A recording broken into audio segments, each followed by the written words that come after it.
back to another episode of Talks with Kaya.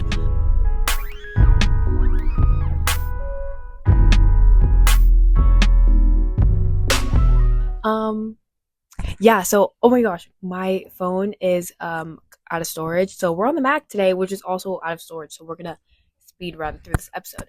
But anyways, it's my birthday. Yay! Hey, birthday.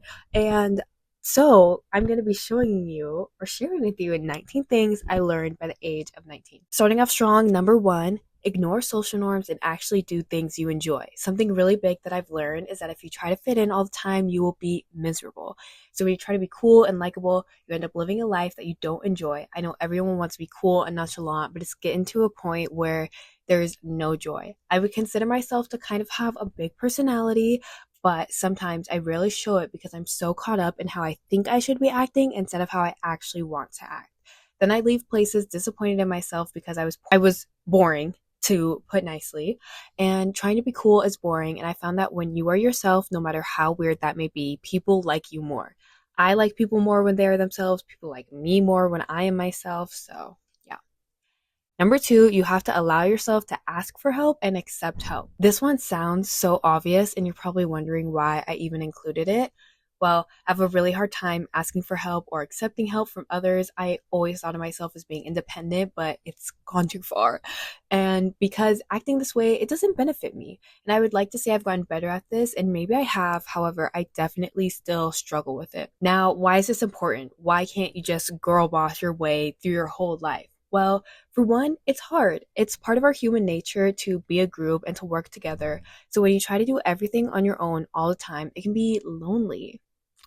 It's also unproductive. Asking for help doesn't make you weak. Accepting help doesn't make you any less valuable. Doing everything on your own doesn't make you more successful. And as somewhat of a control freak, I still very much struggle with letting people help me, but I know it will benefit my life in the long run. Number three, you are too young to choose your life. I think everyone has this notion that you have to have your whole life figured out by like 25, get married, have kids, have a good job, pretty much propaganda, if you ask me. I'm 19, and I know a lot of people who listen to my episodes or watch my episodes are also kind of in that age range and are very young. And you could be 60 and not have your life figured out. But for my young folk, you don't need to rush into life. There's no point. As humans, we are meant to evolve and learn and change, and you can't do that if you're trying to make life achievement deadlines. The show Friends, I think, does a good job of showing people in their 30s who are still trying to figure things out. And I know a lot of people my age are always talking about dating to marry or doing things that will reach an end goal that I don't think you need to do until much later in life. I feel like we've been brainwashed into fitting into a stereotypical timeline. We are young. You will continue to be young and clueless until you're ready to take that last breath. Yikes. I tried to plan out my life, and when things didn't go to plan, I basically lost my mind and felt really lost. So I'm not saying don't ever plan. I'm just saying big life goals, have them, but don't make it an all or nothing. Life changes, and so will you. Number four, you can't be in control of everything.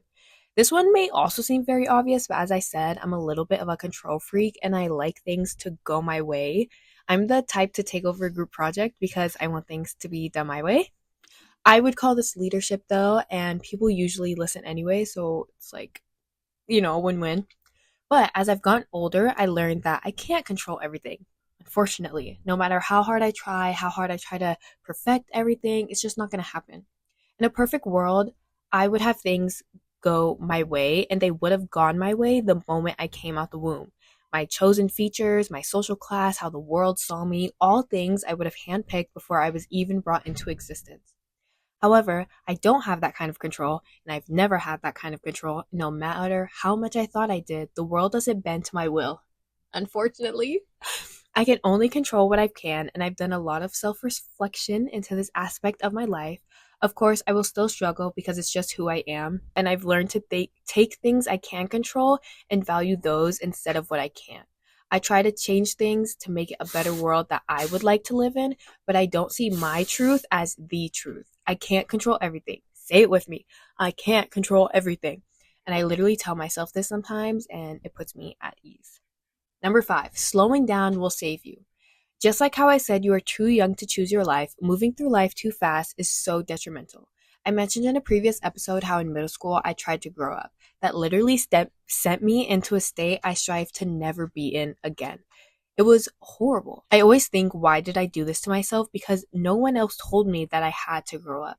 And maybe under different circumstances, it would have been fine and I could totally be being dramatic right now. And I just say this to say that when you rush, you miss out. It totally disrupts your cortisol schedule, which is so bad for your hormonal health. So not only is it bad for you emotionally, it's also bad for you physically. So try your best to slow down and give yourself time to do things. Enjoy what you get to do and make every moment intentional. Number 6, you can do things without needing a result from it. I saw a podcast episode about the self-improvement epidemic, and it was how self-improvement improved everything except ourselves. And I thought it was really interesting.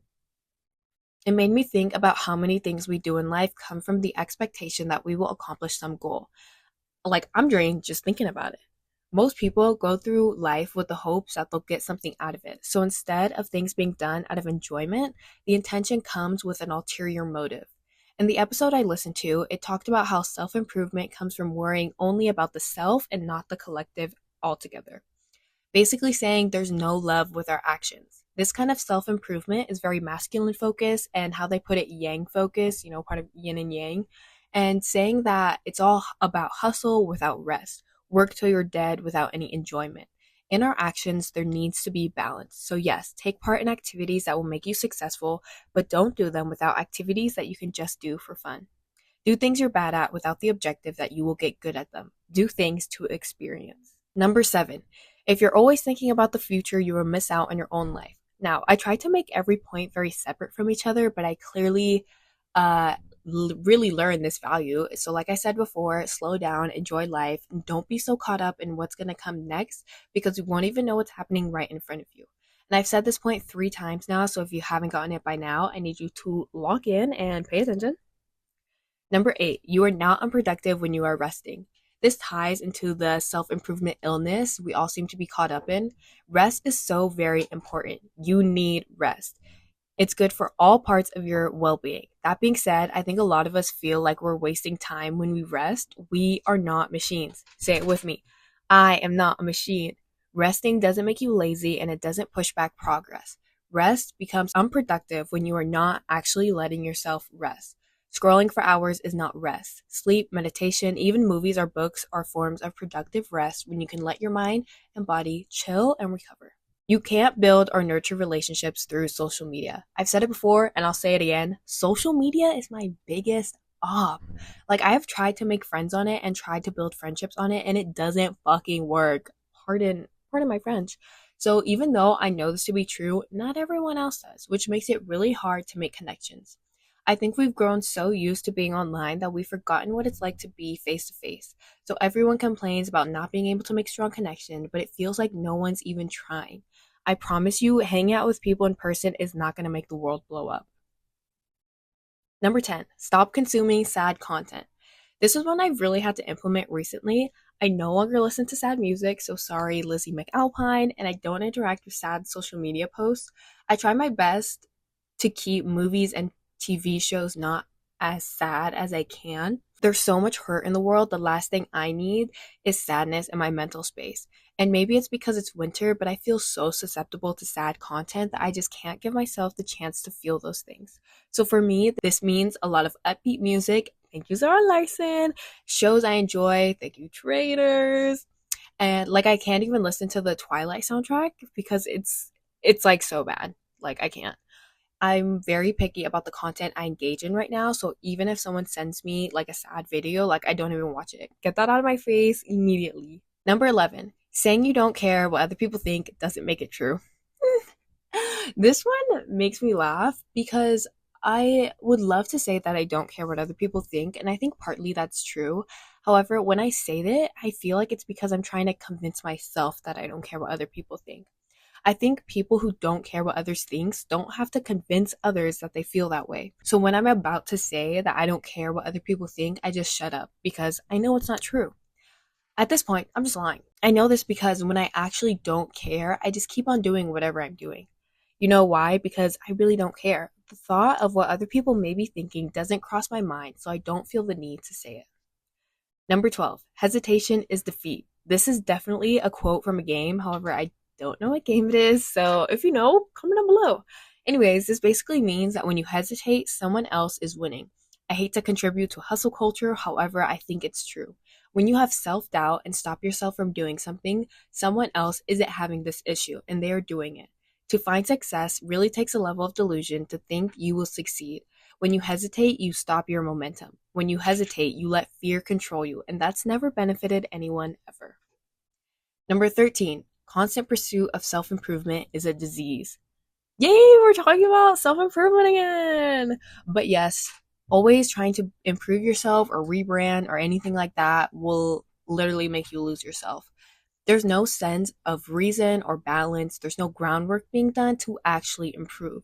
Sometimes it's best to chill out on the self improvement and maybe work on fostering connections with others, or maybe find a hobby for the sole purpose of enjoying it. At the end of the day, you are responsible for your reality. I'm going to get really philosophical and spiritual right now, so prepare yourself. The world is a dark and cold place. Okay? That being said, you make the world you personally live in.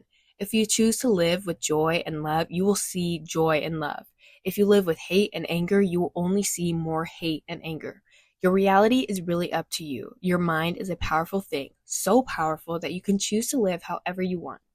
I'm going to introduce you to the law of attraction, and if you haven't heard about it already, it's a manifestation technique that says when you are on the same vibrational level as the thing you want, you will get it. For example, if I really want a certain car and I think about it all the time and I visualize myself having this car, I'm going to see this car everywhere. The idea is that you are attracting this thing to you. The car is going to be there whether you thought about it or not, but because you're focusing on it, you're noticing it. Law of attraction says that when you focus on positive thoughts, you will receive in that same positive vibration. So choose what you want and start living by it. Number 15, no aesthetic is worth putting yourself in a box. The good old aesthetic we're all trying to achieve. I have tried tremendously hard to find an aesthetic and stick to it. With no avail, might I mention, there's so many elements to myself that I want to be seen, and trying to fit into the box of one thing shadows the other parts of myself. So I've given up on trying to find an aesthetic and instead am letting the aesthetic find me.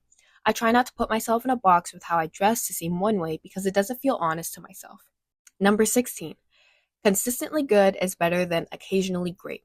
Perfection is the enemy of getting things done. If you want to have a goal that requires some level of consistency, you can't strive for perfection. It's not sustainable and you're going to beat yourself up because you can't stick to something perfectly. One step forward is still moving forward. Just showing up should be enough even when it's not perfect or exactly how you intended. Number 17. Your goals must come from a place of self-discovery and not monetary success. When your goals are built from shallowness, it's harder to accomplish them. Your goals should be centered around something worth a lifetime instead of something for the next few months. This is just for longevity. Have a purpose that means something, and it makes accomplishing your goals that much more meaningful. Number 18, silence is good for you. We are always consuming so much, so I think it's important for us to take time and just be in silence. Find time during your day for silence. Sometimes in the morning, I'll set a 15-minute timer and literally just sit there, or I'll go to the gym with no headphones and do my workout in silence. Taking this time to just be really helps my nervous system. I'm always stressing about something, so I think silence is really important for your health. Number 19, you can always start over. You will fail again and again, but as long as you're living, you have the chance to try again and again. So that's all I have for this week's episode. I hope you enjoyed, and it's my birthday, so everyone tell me happy birthday. Thank you. Is there anything else? Oh, yeah. And I went through this episode pretty fast because, like I said, I'm running out of storage. I honestly can't even believe my computer is still recording right now. But yeah, that's all for this week's episode, and I hope you enjoy. Make sure to follow my TikTok at Talks with Kaya, my Instagram at Talks with Kaya. If you want to see more personal content from me, follow my personal Instagram account at Kaya Cornelius. Make sure to subscribe and like on YouTube and on Spotify. All at Talks with Kaya. You know the drill. You know the drill.